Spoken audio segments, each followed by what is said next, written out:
Quiero hablarle acerca del tema adora a Dios donde estés. Adora a Dios donde estés, porque adoración a Dios no sucede en una reunión necesariamente o solamente. No sucede cuando usted se hinca en el cuarto y ora solamente. No sucede cuando usted abre la Biblia y de pronto quiere tener un devocional y usted dice, este es mi tiempo de adoración a Dios. Adoración a Dios no es nada menos ni nada más que simplemente una vida vivida al servicio de Dios. Se acabó. Toda la vida vivida al servicio de Dios, entregada al servicio de Dios. Pero es toda la vida, porque si no es toda la vida entregada a Dios, cuando usted viene acá, si afuera de acá usted no vive una vida entregada al servicio de Dios, entonces sus canciones y sus oraciones no son otra cosa más que una costumbre, que un rito. Pero cuando usted vive una vida que sirve a Dios, no importa dónde esté, no importa en qué circunstancias, sea lo que sea que usted hace, sea su trabajo, sea su oración, sea su familia, sea el taller, sea la universidad, sea escribir en su computador o sea limpiar el piso, todo lo que usted hace, lo hace como un servicio a Dios. Y eso hace que su vida sea una ofrenda de adoración a Dios. Entonces, lo que usted hace cuando se reúne con otros cristianos, lo que usted hace cuando sirve, lo que usted hace orando en casa, es una expresión más de esa adoración. Pero adoración, como lo dijo un tremendo maestro de la palabra de Dios hace muchos años, Hudson Cornwall, uno de los mejores maestros en el tema de adoración. Ya sus libros casi no se consiguen, hay que rebuscarlos por internet. Una buena recomendación para los del equipo de alabanza: busquen a ese maestrazo, Hudson Cornwall. Dice, adorar es una vida vivida al servicio de Dios. Pablo lo puso de una manera tremenda. Pablo dijo, nosotros no adoramos a Dios porque sigamos ritos de los judíos. Nosotros no somos adoradores de Dios porque nos circuncidamos, gracias a Dios. Nosotros no somos adoradores de Dios porque venimos los sábados. San Pablo dice, vamos más allá de los ritos. Dice San Pablo, nosotros somos la circuncisión. Y les explico, él dice ahí, los que en espíritu servimos a Dios. Si usted busca esta palabra, ahí en la Biblia, servimos, en el Nuevo Testamento, los escritores usan una palabra griega que quiere decir literalmente servir a Dios. Es el sinónimo de adorar a Dios. Latreo es una palabra griega que quiere decir básicamente servir. Entonces Pablo dice, nosotros no adoramos porque cumplamos ritos, adoramos porque en nosotros vivimos una vida movida por el Espíritu Santo, en donde servimos a Dios en todo lo que hacemos. Y nos gloriamos en Cristo Jesús, no teniendo ninguna confianza en la carne. ¿Qué estamos diciendo en esta noche? Que adorar a Dios es un estilo de vida. Adorar a Dios es un estilo de vida. No es simplemente un performance, una ejecución en una iglesia. Algo que hago yo especial el sábado en la tarde o el jueves en la noche. No, es un estilo de vida. Yo he escogido y abrazo que mi vida sirva para los propósitos de Dios. Adoro a Dios cuando encuentro entonces, y oiga bien este pensamiento, adoro a Dios cuando encuentro mi sentido en la vida, mi lugar en la vida. Ese lugar en donde nadie puede hacerlo como yo.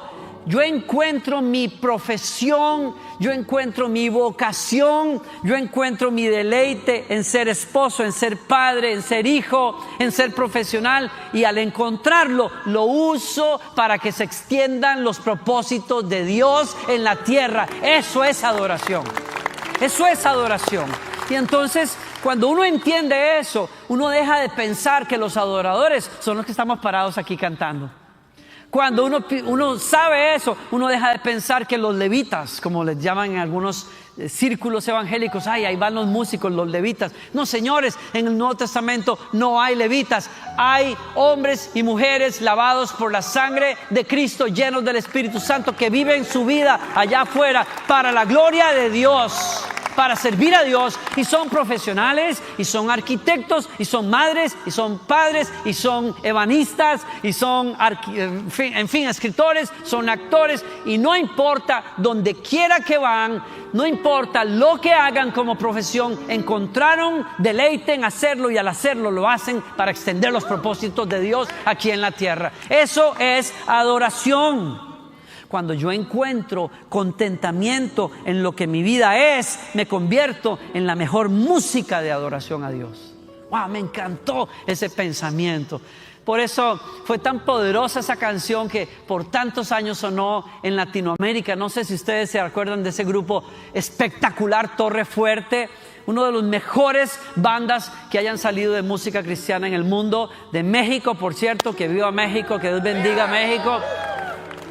Una de las bandas más extraordinarias de música que haya salido en la historia de Latinoamérica, y escriben una canción que se llama Serenata Espiritual.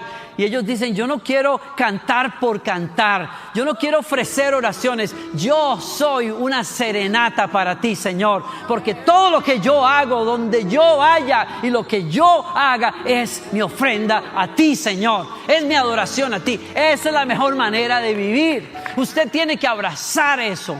Usted tiene que envolverse de ese propósito. Algunos de nosotros estamos acá que todavía no hemos encontrado ese propósito, pero lo van a encontrar.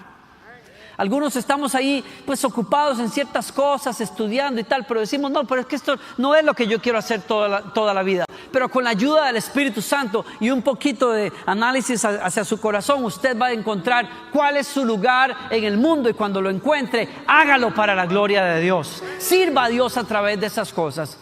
Hay personas que van a ocupar portadas de revistas. Hay personas que jamás saldrán de su barrio. Hay personas que recorrerán el mundo entero y serán famosos. Hay personas que solo los conocerá su mamá. Pero no importa si usted es un desconocido o usted es una persona muy famosa. Lo que Dios le permita hacer, hágalo para la gloria de Él.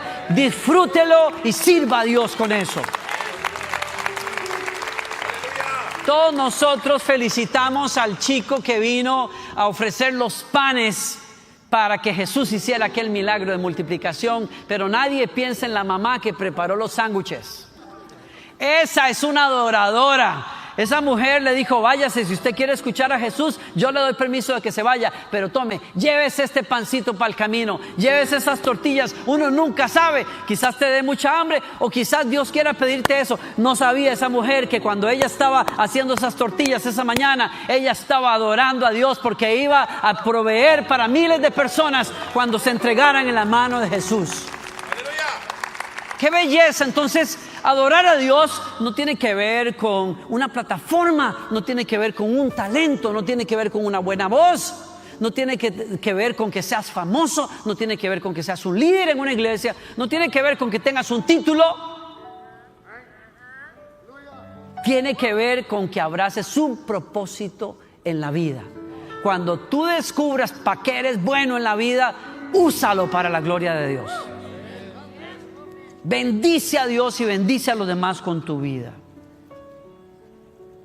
Ese es David, para mí el ejemplo, la persona espectacular realmente de referencia para muchos de nosotros en la música. Claro, como yo he sido un director de alabanza muchos años, y bueno, siempre me he inspirado en la vida del salmista David. Y David es una persona que prueba lo que yo le estoy proponiendo a usted en esta tarde.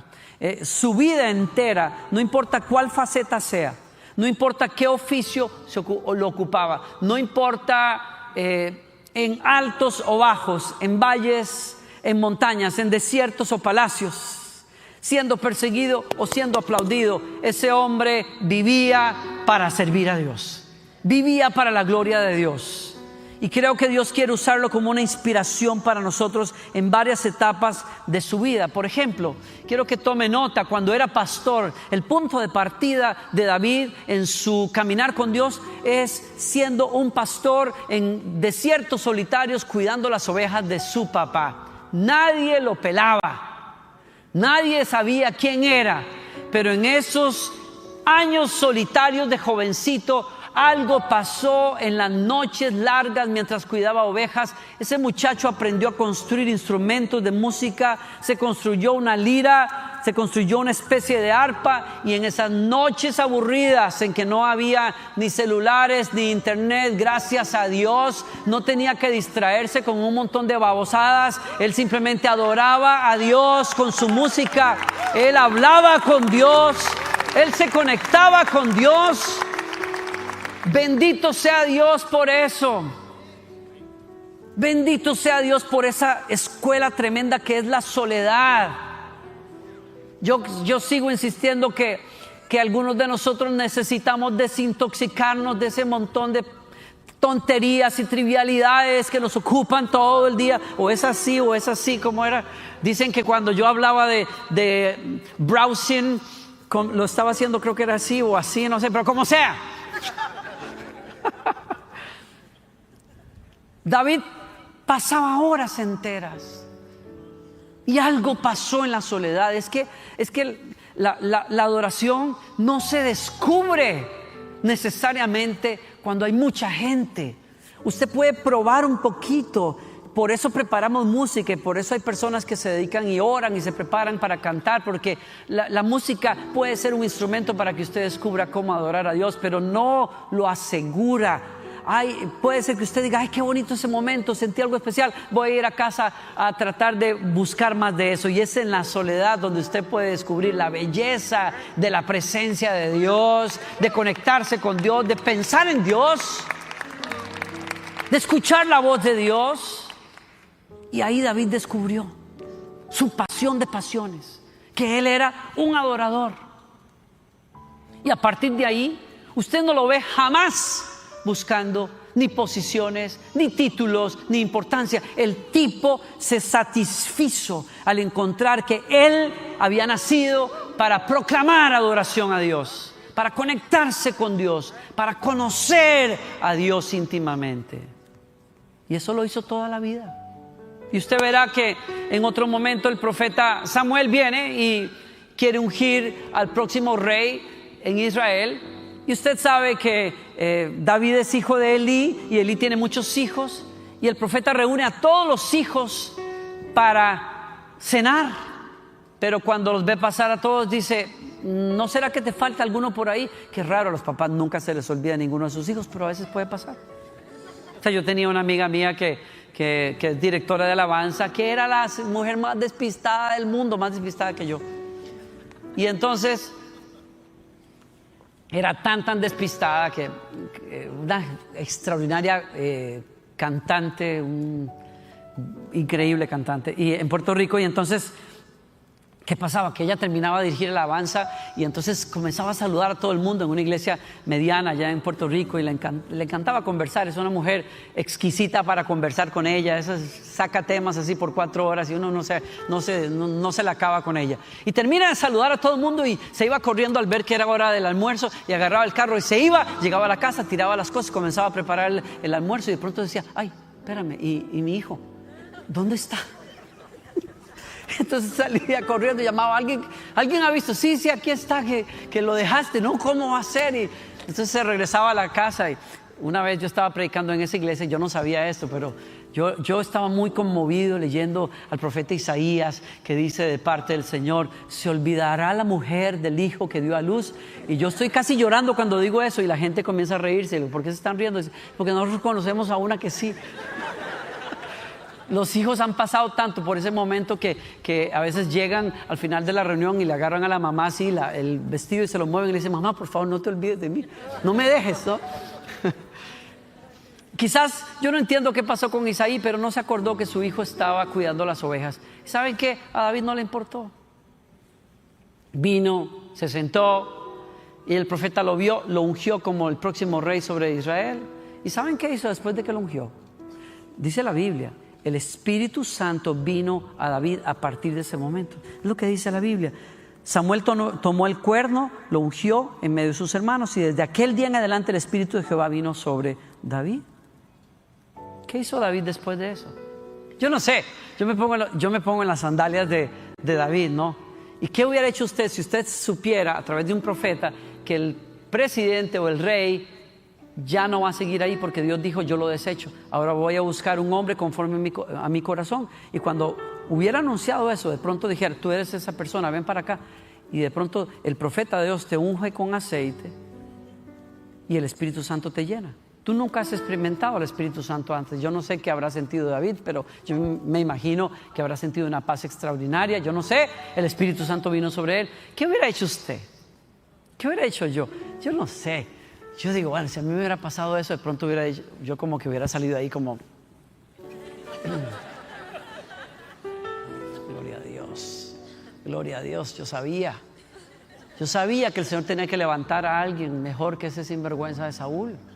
Yo sabía, gloria a Dios. Y tal vez hubiera echado mano de la visión de José, habiendo dicho, bueno, a mí Dios no me ha dado su unción, pero a todos mis hermanos mayores que se pongan en el piso, aleluya. Así como le pasó a José y que el sol y la luna, usted también, papá, usted que se olvidó de mí. A ver, hincado ahí, reconociendo, gloria a Dios, la unción, aleluya, que el Señor derramó sobre mi vida, ¿no? Y yo que voy a estar volviendo a cuidar unas ovejas hediondas de mi tata. No, yo no voy a estar haciendo nada de eso. ¿Qué es eso? Yo voy a ir a confrontar a Saúl para que se mueva del trono, porque ya el Señor buscó un hombre mejor que tú, Saúl, aleluya, ¿no? ¿Y qué hace David después de que lo unge? Vuelve a cuidar las ovejas de su papá. Nunca buscó posiciones. Nunca se le subió a la cabeza la unción. Nada. Él simplemente se fue a adorar a Dios como siempre lo había hecho. ¡Wow! ¡Qué tremendo! Mírelo avanzar en la vida, porque después de cuidar las ovejas de su papá, entonces su vida cambió también. Usted se acuerda que hubo un gigante que retó a los ejércitos de Israel y Goliat hacía temblar a todo el mundo. David está cuidando las ovejas de su papá en esa época, pero su papá le pide que lleve unas tortillas y unos quesos y qué sé yo a sus hermanos que están en el campo de batalla. Y él se va, y cuando oye al Goliat gritar y ofender a los pueblos, a los ejércitos, pues él dice, ¿quién es este incircunciso? Lo que traducido es, yo no lo puedo decir aquí, ¿quién es este? Y entonces Saúl oye que el tipo quiere ir a enfrentar a Goliat y lo llama y le dice, pues sos un mocoso, vos no podés ir a estar enfrentando, ¿qué? Y él le dice, pues mire, rey, usted no tiene por qué creerme, pero mira, yo puedo tener pinta así como, yo no tengo muy buena pinta, porque la Biblia dice que era así como que de colochitos, de rizos, medio rojitos, así pecoso, y era bonito el muchacho, o sea, como que, no decía como que para matar gigantes, como que no, ¿verdad? Mándelo a otro lado, ¿no? Pero él dice, yo sé que no tengo la pinta, pero usted tiene que creerme, yo he experimentado a Dios a solas.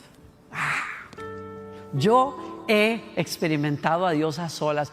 A mí nadie me mete cuento. Yo sé que Dios es un Dios poderoso. Y cuando mi papá me encargó las ovejas de él, a veces ha pasado que un lobo o un oso viene a quitarme una de las ovejas, y cuando ha intentado quitármelas, el Espíritu Santo se ha manifestado adentro mío, y yo me voy detrás del animal y le rompo las quijadas con mis propias manos, con tal de librar las ovejas del peligro. Y así va a ser este Señor. Y fue y lo mató. Lo mató, escúcheme, lo mató en un acto de adoración a Dios. Yo sé que eso suena fuerte, pero es la verdad. El tipo fue y en el nombre del Señor le dijo, tú puedes venir a mí con todos tus chunches y todos tus garabatos, pero yo vengo a ti en el nombre de Jehová de los ejércitos, y Dios te va a entregar en mi mano y te voy a cortar la cabeza.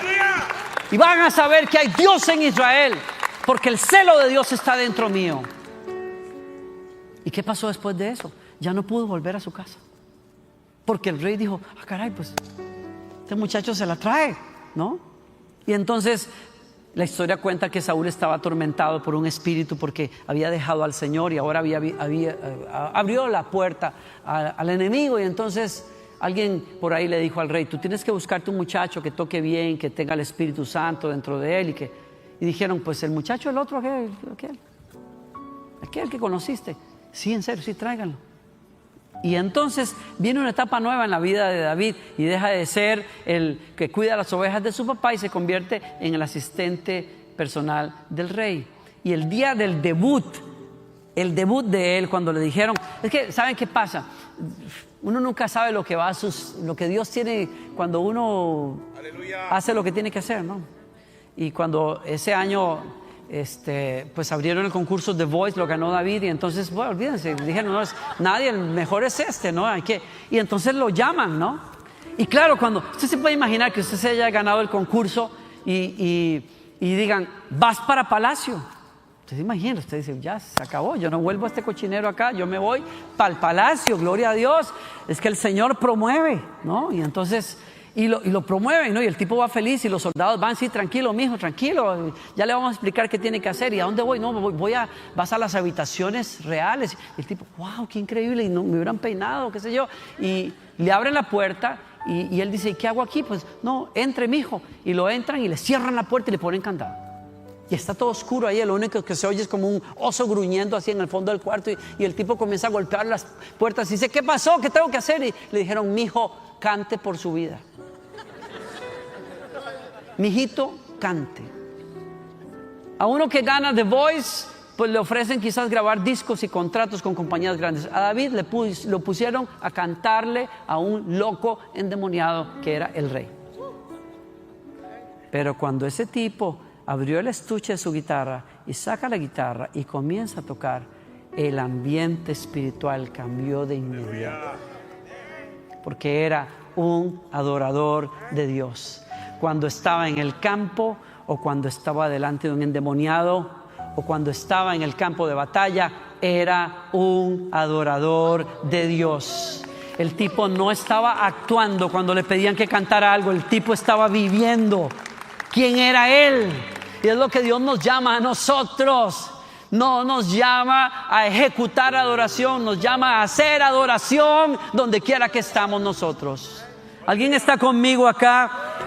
Y la Biblia dice entonces que se dedica los próximos años a ser el paje de armas del rey. Era la persona que le alistaba la silla para que cabalgara, le alistaba los caballos, le lustraba los zapatos, le llevaba su maletín,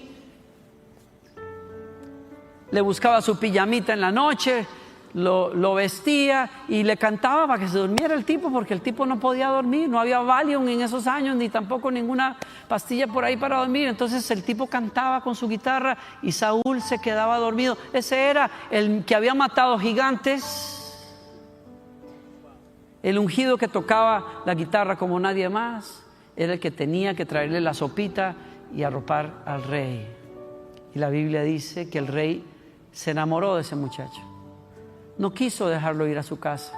Le rogó a su padre en una carta, por favor, no he tenido a nadie que me alivie, me traiga tanto gozo como este muchacho. Déjamelo aquí un tiempo, por favor. No importa si estaba cuidando ovejas y adorando en la noche. No importa si estaba sentado delante de un rey. Este hombre adoraba a Dios en todo tiempo y en todo momento.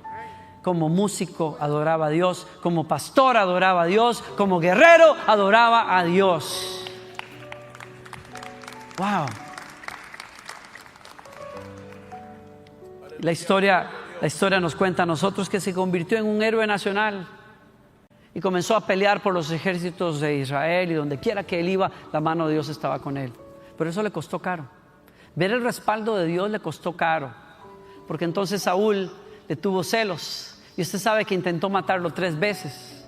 Ya era su yerno, le había dado su hija en premio por haber matado al gigante.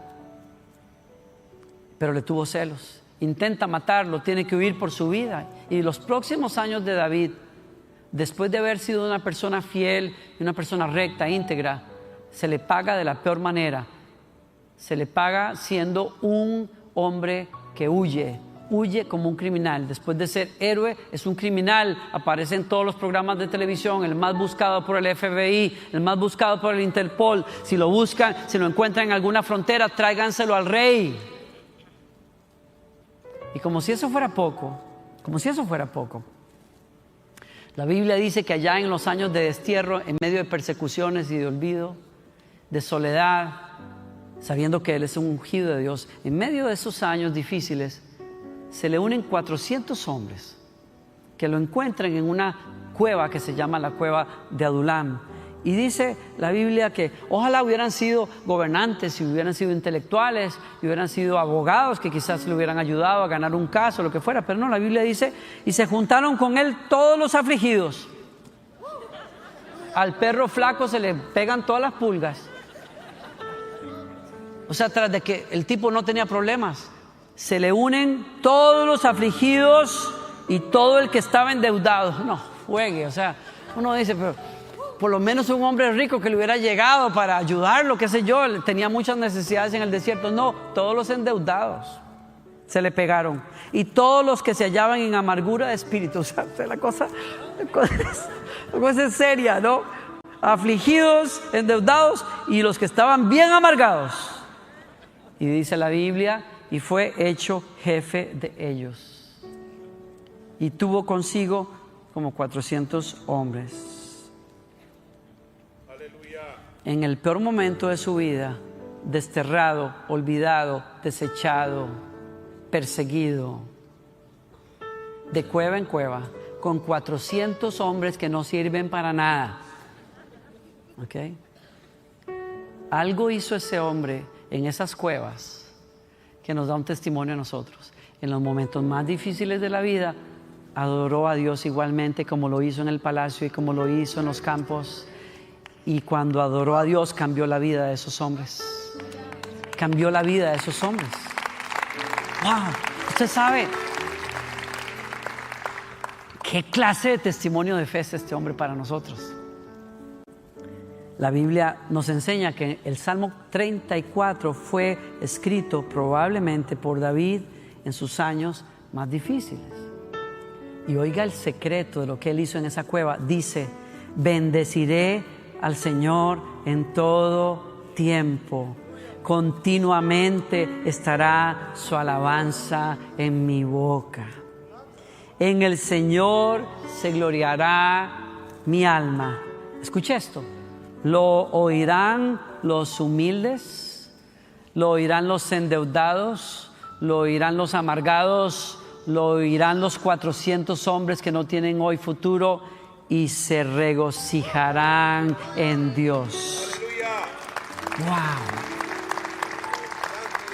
No hay testimonio más poderoso que un hombre y una mujer pueda dar que cuando pasa por el valle de la dificultad, levanta un altar a Dios. Siempre que usted levante un altar a Dios en el momento más difícil de su vida, alguien será afectado de la manera más poderosa por la eternidad a través de tu adoración a Dios. Tus hijos van a ser afectados, tu esposa, tu esposo van a ser afectados, tus discípulos van a ser afectados, la gente que está a tu alrededor, tus vecinos van a ser afectados cuando tú no niegues a Dios en medio de la dificultad, sino que levantas un altar a Dios y adoras a Dios como en los palacios y en los lugares altos, igualmente en los lugares bajos.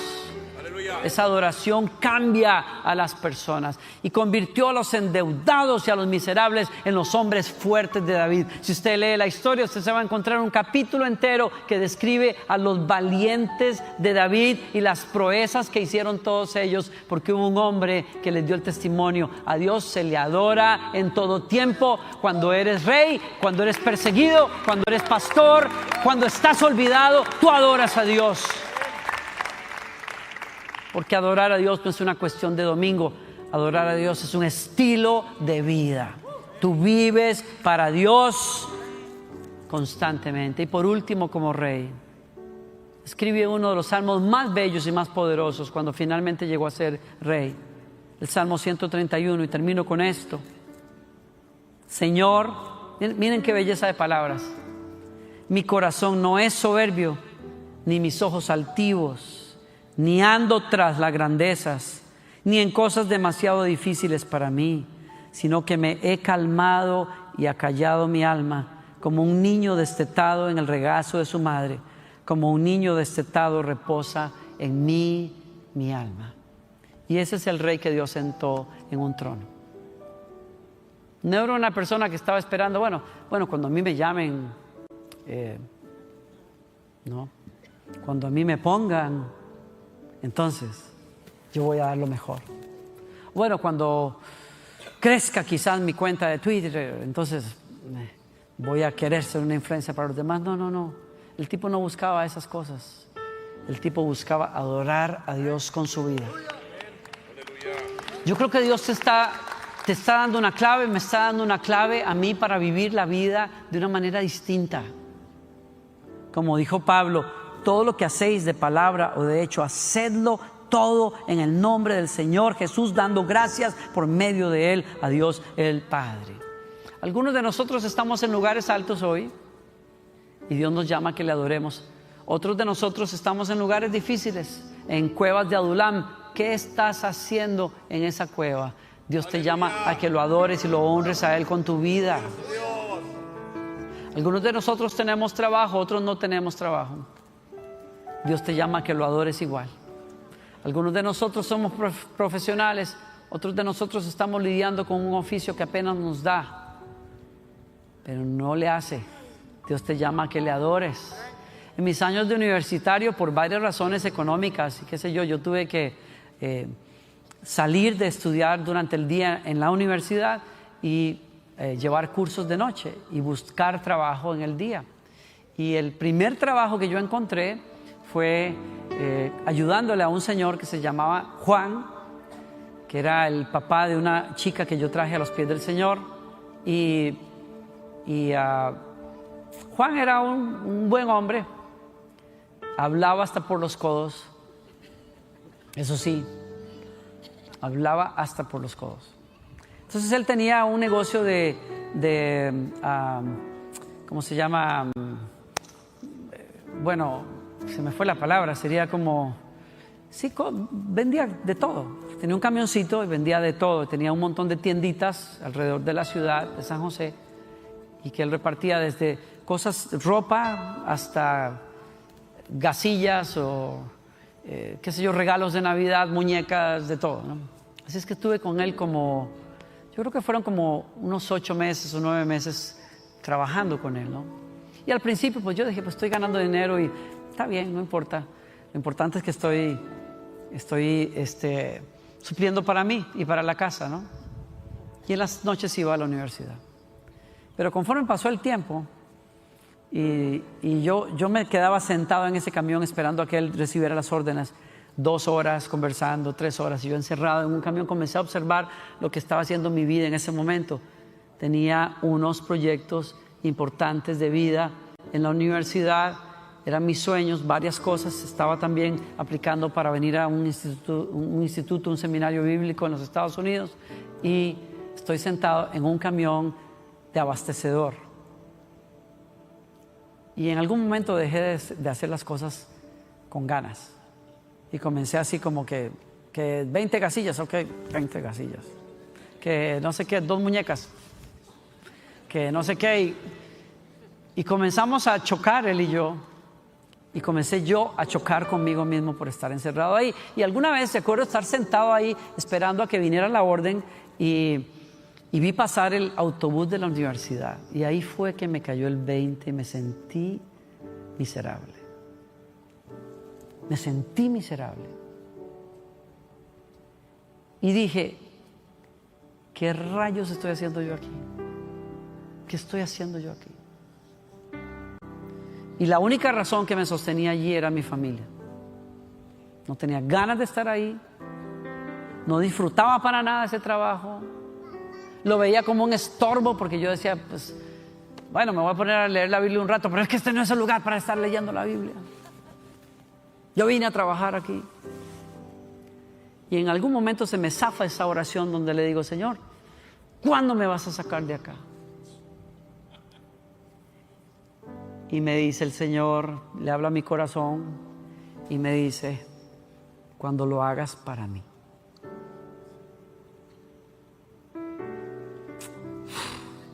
me mató. Cuando lo hagas para mí. Hijo, tú vas a tratar bien a tu jefe porque lo haces para mí. Tú vas a contar cada gasilla porque lo haces para mí.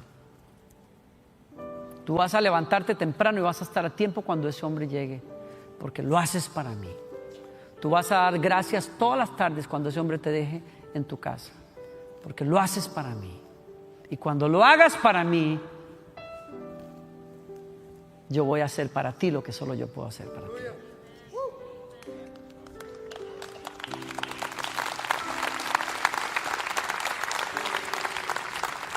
Años después el Señor me recordó esa lección. La primera visita que hice a México con mi banda, una banda, y nos invitaron al final de una gira a una feria en una ciudad que se llama Tulancingo. Yo no quería ir, ni el nombre me llamaba la atención, perdón, pero yo estaba tan cansado. 20 días sin parar de conciertos y cosas, y yo dije, ya no puedo. Ojalá que se reviente la llanta del camión que nos lleva, porque se reventaba cada rato, y ese día no se reventó. Y nos fuimos. Y cuando llegamos allí me decían, es una feria, pero para mí feria es un lugar de exposiciones bajo techo. No, una feria es al aire libre con la rueda de Chicago y bombetas, fuegos artificiales, y la gente que iba a escuchar el concierto de nosotros estaba borracha que no se podía ni sostener, incluida la presentadora. La presentadora sí vino a saludarme así como, ¿usted es el que va a cantar las canciones de Luis Miguel? Le digo, no, yo soy Danilo Montero. Y ella, ¿y usted quién es? ¿Y hasta quién le dio permiso a entrar aquí? ¿No? Pero no les cuento cómo termina la historia. El tema es de camino. Cuando los pastores nos dijeron, bueno, recojan sus cosas. Habían pasado como media hora desde que llegamos a la entrada de esa feria, y porque nos tardamos en bajar y recoger equipos y tal, la policía nos obligó a movernos 2 cuadras. Y entonces cuando finalmente bajamos, los pastores nos dijeron, síganos, y comenzaron a caminar rapidísimo, y yo, por ayudar al baterista, pues llevo los platillos acá y llevo otras cosas de equipo, y nos metemos en medio de la gente, y era un mar de gente, no se podía ni caminar. Y andaba yo con, usted sabe, cuando el ácido láctico comienza a correr así por todas partes, porque usted está tratando de sostener unos platillos pesados, y usted dice, ¿qué hago con esto? No puedo, y entonces estoy tratando de verlo, porque yo me pierdo fácilmente. Y me decía, quédese cerca, porque usted no sabe dónde va a ser el concierto, y estoy ahí tratando de seguirlo, y el tipo se va y me pierdo, ¿no? Y me quedo ahí, y rompe a llover. Y yo estoy así con ese calambre en los brazos, y miro la lluvia, así como, o sea, lo único que falta es que pase y me orine un perro, una cosa así, ¿no? Estoy con una rabia perdido. Y dije, a ver, ¿qué hago yo aquí? Yo no quería venir en primer lugar. Yo no quería estar aquí.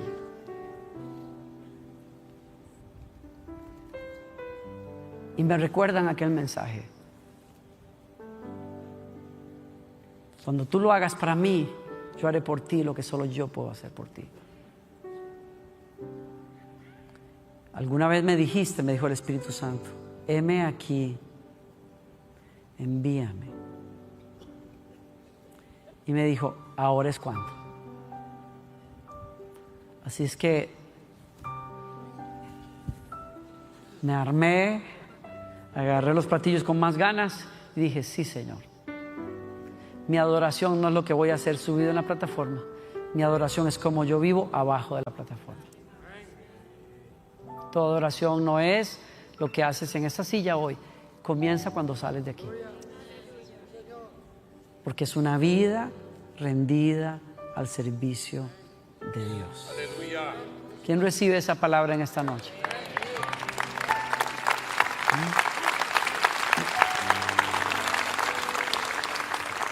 ¿Por qué no se pone de pie conmigo y levanta sus brazos, 2 brazos en alto a Dios, y le rinde la vida a Dios?